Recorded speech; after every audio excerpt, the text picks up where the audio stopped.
So this is the chapter structure of atom, second chapter of your NCERT book, class 11th. And the topic is the Heisenberg's uncertainty principle. तो जो ये एक topic है आपके NCERT में जो कि एक पेज में आपको बताया गया है, राइट?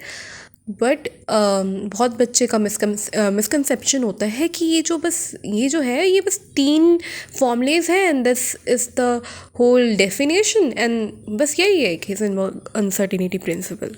बट बेटा इसको हमें रिलेट करना है पहले के जो हमारे जो साइंटिस्ट थे उनके मॉडल से, ठीक है? उससे हमें ये समझना पड़ेगा, ठीक है? इन्होंने तो कह दिया, देखो पहले तो मैं ये जानना जरूरी कि हु वॉज हेसेनबर्ग.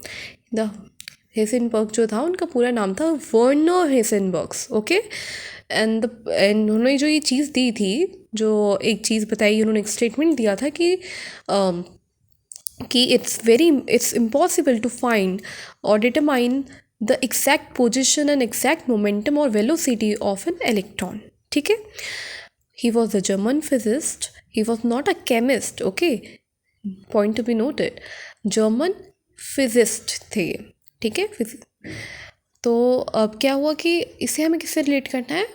पीछे आओ, पीछे से पहले हमने कौन सा पोस्टुलेट पढ़ा था? That was the de Broglie. जो डी ब्रॉगली थे, that was he given the dual behaviour of matter. उन्होंने बताया कि जो इलेक्ट्रॉन्स होते हैं, जो मूवमेंट होती है, that in two form, that is one the particle and the second is wave, okay? So उससे भी पहले हमें जाना है, उससे पहले बोर जी का आया था. बोर ने 2 लिमिटेशन भी बताए गए हैं, ठीक है? लिमिटेशन से भी पहले जो उन्होंने पोस्टुलेट दिए थे, उनका जो पहला पोस्टुलेट ये था कि जो इलेक्ट्रॉन होते हैं वो फिक्स्ड ऑर्बिट में मूव करते हैं, रिवॉल्व करते हैं, ठीक है? तो ये वहीं पे ख़त्म हो गया. अब क्योंकि इसका तो काउंटर क्या कर रहा है, हेसेनबर्ग कर रहा है कि जो आपका जो इलेक्ट्रॉन है उन कहाँ पे वो उनकी जो एग्जैक्ट पोजीशन होती है, मोमेंटम होता है, वो बहुत इम्पॉसिबल है फाइंड करना. और इसका एक एग्जांपल से भी बताया गया है एनसीईआरटी में कि सपोज अपने फिज़िक्स में जो पहला चैप्टर होगा आपका यूनिट एंड डायमेंशन, उसमें एक प्रैक्टिकल होता है जिसमें आपको थिकनेस निकालनी पड़ती है, ठीक है?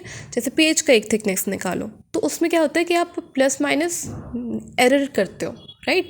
क्यों करते हो? क्यों आप एग्जैक्ट चीज़ क्यों नहीं निकाल पा रहे हो? क्योंकि भाई वो बहुत पतला है, ठीक है? बहुत पतला है, वो इतना पतला है कि आप उसका एग्जैक्ट थिकनेस नहीं निकाल पाते, ठीक है? तो इसी वजह से जब वो तो खैर एक पेपर की जो विड्थ होती है वो ही होती है, ठीक है? हम थिकनेस ही निकाल पा रहे, जबकि पेपर हम देख सकते हैं. And the electron which are revolving in the atom, वो तो बहुत ही छोटा हो गया, बहुत मिनिमम हो गया, तो हम वो कैसे निकालें? वो तो और भी डिफ़िकल्ट हो गया ना, तो ये तो और भी इम्पॉसिबल है.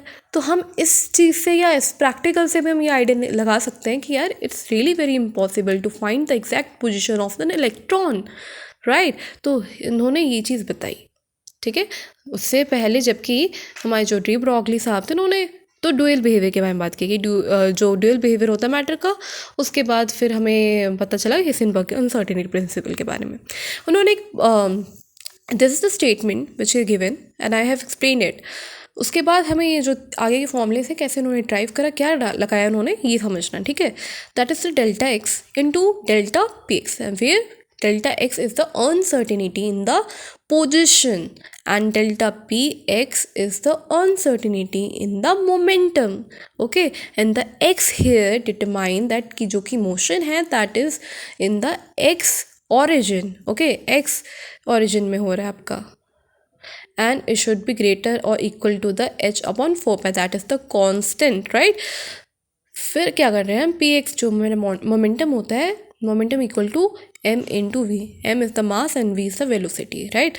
तो उसी को हमने ब्रैकेट के अंदर रखा है और हमें पता है कि जो मास होता है that is the constant term.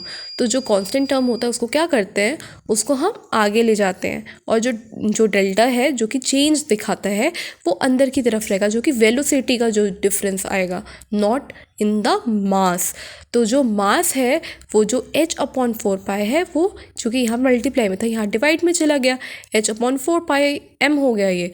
और ये delta x into delta we x, ये should be greater or equal to the h upon 4 pi m. This is the equation and it is given by Heisenberg itself. Okay. So this was all about Heisenberg uncertainty principle. Okay.